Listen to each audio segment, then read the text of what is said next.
இப்போ நாங்கள் ஒரு ஸ்டூடியோ வந்து தஞ்சாவூரில் பெரிய லெவலில் இல்லை, நம்ம ஒரு மாடலிங் ஸ்டூடியோ கிரியேட் பண்ணி ரெண்டலுக்கு இடுவோம் அப்படின்லாம் பிளான் வச்சுருந்தோம். எல்லாருக்கும் இஷ்யூ பண்ணி எல்லோரும் எங்ககிட்ட வாங்க, நாங்கள் ஸ்டூடியோ வச்சுருக்கோம், நீங்கள் இல்லைன்னு வருத்தப்படாதீங்க, அதுக்கு என்ன ரெண்டலோ கொடுத்துட்டு அதில் நாங்கள் காமனாக எங்களோட பேனர் நேம் கூட நாங்கள் போடலை, சும்மா மாடலிங் ஸ்டூடியோன்னு போட்டு தள்ளி வச்சுட்டோம். நாங்கள் இங்கே ஸ்டூடியோ வச்சுருக்கோன்னா ஒரு 20 கடை தள்ளி அந்த ஸ்டூடியோ தனியாக வச்சுட்டோம். ஏன்னா கிளைண்ட் வர்றாங்கன்னா நம்ம நவீன்னு அவங்க நினச்சிடக்கூடாது, வேற ஒரு ஃபோட்டோகிராஃபர் அங்கே தனியாக போய் அவங்க எடுத்துக்கணும்னு. பட் அதுக்கு கூட ஒரு நாள் கூட எந்த ஸ்டுடியோக்காரங்களும் வந்ததே கிடையாது. ஒதுக்கி தான் வைப்பாங்க என்னை எப்போதுமே. ஏன் அப்படின்னா நம்ம 10 ஃபோட்டோகிராஃபரோட நம்ம போய் நின்று எடுக்கும் போது நம்ம தான் கண்டிப்பாக தனியாக தெரியும். அதுவே அவங்களுக்கு வந்து பிடிக்கலை.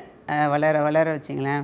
அதுமாரி நாங்கள் ஆடு கொஞ்சம் ஒரு 10 வருஷத்துக்கு அப்புறம் ஆடெல்லாம் கொடுக்க ஆரம்பித்தோம். இதேமாரி எங்களை புக் பண்ணுங்க, நாங்கள் லேடியாக இருக்கிறனால உங்களுக்கு ரொம்ப கம்ஃபர்ட்டாக நாங்கள் ஃபீல் கொடுப்போம் அப்படின்னா, நீ எப்படி அந்த வார்த்தையை போடலாம், அந்த வார்த்தையை எடுக்கணும்னு, நீ லேடினா என்ன பெரிய இதா அப்படியெல்லாம் சொல்லியெல்லாம் என்னெல்லாம் அந்த இதெல்லாம் எடுக்க வச்சாங்க. அவ்வளோ ஸ்ட்ரகிள்லாம் தாண்டி தான் நான் வந்திருக்கேன். நான் இப்போயுமே யாருமே என்கிட்ட எதுவும் பண்ணிக்க மாட்டாங்க. நான் தனியாக தஞ்சாவூரில் நான் வச்சுருக்கேன், அவ்வளோதான். இப்படி தான். மற்றபடி யாரும் என்கிட்ட எதுவுமே வாங்க மாட்டாங்க.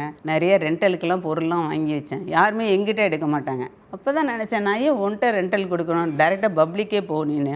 10 கிளைண்ட் எங்கிட்ட இருக்காங்க, ஸ்டூடியோ சொல்கிறேனே ஏதோ 10 பேர், அவங்கள போய் காண்டாக்ட் பண்ணாமல் 10,000 குடும்பங்கள் இருக்குது இல்லையா, அவங்கள்ட்ட போயிடுவோம் நம்ம. இப்படி என்னை தள்ள தான் நான் அப்படியே மேலே வந்துட்டேன். ஒருவேளை என்னை ஆதரித்து பண்ணியிருந்தாங்க அப்படின்னா ஒருவேளை இந்த ஸ்டேஜுக்கு வந்திருக்க மாட்டேன்னு நினைக்கிறேன்.